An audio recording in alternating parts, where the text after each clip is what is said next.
Hey everybody, welcome back. Wayne here.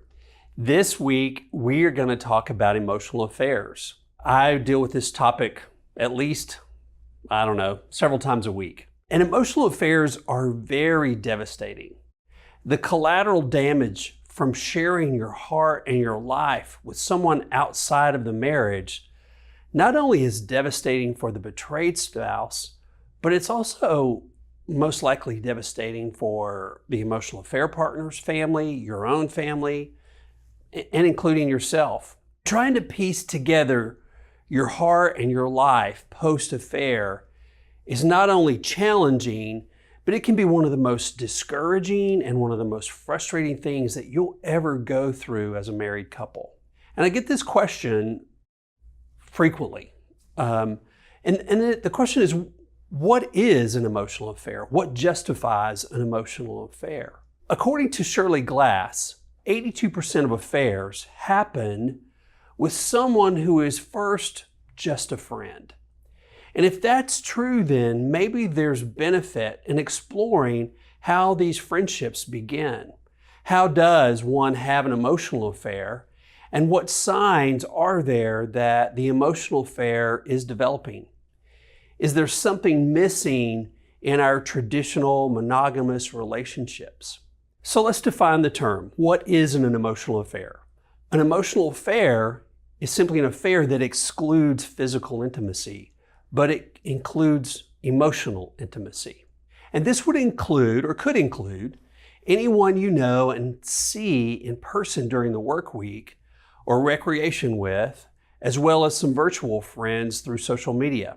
And that would include a friend that you text with, email, tweet, TikTok, Snapchat, Instagram, Facebook, you name it. Lots of social media out there. And while there's no in-person physical intimacy, emotional affairs are carried on in secret usually. So I'm going to mention 9 ways or 9 signs that you or your spouse may be developing an emotional affair, and in hopes that you'll be able to avoid that, or at least stop that pattern. Now keep in mind that this is how to do it in reverse, meaning how to have or continue your emotional affair if you're having one. And if you can identify with these signs, even just one of them, you may be developing or walking into some dangerous territory. So the first one I want to talk about is intimacy avoidance. And intimacy, is the willingness to know your partner as well as a willingness to be known. With intimacy avoidance, you begin to avoid speaking up and potentially create conflict in your relationship. You'll instead settle for closeness and avoid the risk of rejection by your partner. Intimacy avoidance allows you to silence the conversation that you ought to be having, which brought you together in the first place, and opens up the door for new possibility of an illicit opportunity. Avoiding rejection can successfully foil your partner's attempts to know you, and it will create a new desire for a connection with your affair partner or your newfound friend. You have begun to save conversations about marital dissatisfaction for your affair partner and talk about that with them. And dealing directly with your spouse about marital issues can rob you of opportunities to connect with someone outside of the marriage. That's an overview of intimacy avoidance. I could say much, much more about each one of these topics, but I'm going to just hit a little bit on each one. The second is seeking approval. The void created by fearing rejection and settling for false intimacy creates a craving for the approval of others. And it won't be long until you discover someone who appears to listen well and who's fascinated by the words you speak. Pursuing opportunities to acquire their validation only helps to fuel the flame for more and more and more. Third, and this is a really common one, is pimping tenderness. And my question is, do you show interest in the life of someone for the cause of them being drawn back to you? And we can do that with anyone. I hear stories about it happening with a server or a cashier at a grocery store, coworkers, even adults, other adults at our kids' sporting events, listening and showing concern and interest, giving compliments, dressing nicely, flirting, helping, encouraging, even picking lint off of their clothes. These aren't necessarily bad, but you do have to ask yourself, what's your motivation? And then be honest with yourself. Are you seeking attention, approval, acceptance from them? That is one way to get it, for sure. Fourth is relational lethargy. It takes a lifetime to truly know the mysteries of your partner. Some marital researchers suggest that it can take more than 30 years of marriage to even reach our sexual potential. The deeper waters of a person's soul can and usually does take a lifetime to discover. And there are a lot of reasons for that. But the second law of thermodynamics states, you can never get as much out of a system as you put into it. Marriages have seasons where it feels like you're putting far more in than you're getting out. And relational lethargy can allow you to justify your actions due to the lack of return from your marriage. Convincing yourself your partner deceived you and that they failed to live up to the expectations, you'll begin to curtail your investment in the marriage and enjoy seemingly effortless infatuation that comes from the beginning stages of an emotional affair partner and all that they bring to your life. And fifth is objectification. This is a really common one too. We all do it a little bit, actually. Sustaining the denial necessary to justify an emotional affair requires objectification. It's necessary to see only the negative aspects of your spouse if you have any hope of pushing away the guilt that might come from the betrayal. If you want to keep the emotional affair going when your spouse raises concerns about your friend, don't listen. Instead, tell them that they're being petty and they're controlling and that they're overreacting. Objectification of the affair partner is also necessary to sustain the emotional affair. Much of the benefit gained from the emotional affair is derived from seeing the other person as needing help, or someone who is intelligent, or more talented, or more beautiful, or more handsome. We imagine them being our counterpart, someone who gets me, who likes me, who's interested in me. Why would you want to have an emotional affair with someone who's, just average? Magnifying what you most admire in the other person and minimizing their deficits will help you feel better about your decision to continue the emotional affair. And sixth is minimization.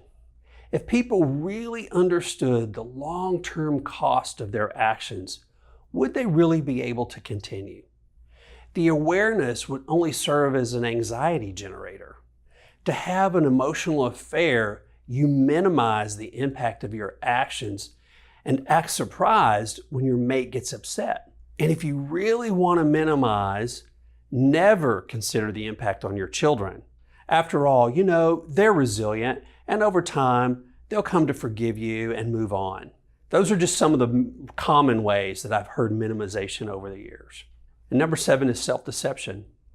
Deceiving yourself into believing that you're as wonderful as your emotional affair partner sees you is necessary to obtain the maximum benefit from your newfound relationship. Always believe the lie that you're better than their spouse and that you'd be far better off if you had married them. Marriage partners are like a makeup mirror to our lives. They highlight every flaw and every blemish. Whereas emotional affair partners are like vanity mirrors. We look amazing in their eyes. Self-deception requires that we suspend reality and imagine ourselves as seen through our affair partner's eyes. And at the same time, they're doing the same. And number 8 is be an emotional confidant. To have an emotional affair, it's imperative that you begin providing emotional intimacy that their partner doesn't. You also need to look at them to be your primary source of support. Looking to them as your primary confidant will communicate their importance in your life and provide the same for them will cause them to become dependent on you rather than looking to their spouse. You never miss an opportunity to probe how they feel and promise to be there if they need you. It won't be long until you're the most important person in their life. And number 9 is to develop common interest. Creating shared activity with your friend or your emotional affair partner provides something special that the two of you can have in common. Activities like bike riding and running and working out are great activities that allow legitimate, sometimes a seemingly legitimate excuse to spend time together. And having something unique to your friendship allows for this feeling of exclusivity. So those are just 9 ways. There are probably many more, but these are the ones that we kind of see around here. Shirley Glass has written a lot about these in her book, Not Just Friends. But once again, I want to remind you that this is actually what not to do list. At the very least, I hope it gets you to think. Emotional infidelity is absolutely no less damaging than physical intimacy or a physical affair. In fact, most of the people that I think I've worked with over the years, they report it's the emotional aspects that are the hardest parts of them, are the hardest parts for them to get over. I also want to acknowledge that navigating the aspects of emotional connection with others outside of the marriage can be like wading through muddy water and require careful and thoughtful conversations. I do this every day with couples, and many emotional affairs are filled with sexual tension. But you know what? Many are not. And I would just encourage you to have an open-hearted conversation with your spouse about what emotional infidelity means to each one of you and how you feel about it. And most importantly, listen generously to yourself and to your mate. If you are involved or have been involved in an emotional affair, I'd like to ask you to consider signing up for the Hope for Healing course. It'll help you address some of the root causes of your affair or your addiction and acquire a few tools that can aid in the potential healing of your marriage and of your own heart. We've all been there ourselves, and we understand the pain that you're both in. You don't have to do this alone. You don't have to be another statistic. We want to be there to help you, to walk with you, to support and encourage you all along the way. And there's hundreds of people doing all of this at the same time that you're going to get a lot of support from. So please look at the program tab on the Affair Recovery website and take a good look at it. Thanks so much for joining me again this week. It is always good to be with you. Just know that we at Affair Recovery are for you and are here to support you any way we can. I'll be back again next week. And until then, have a good week.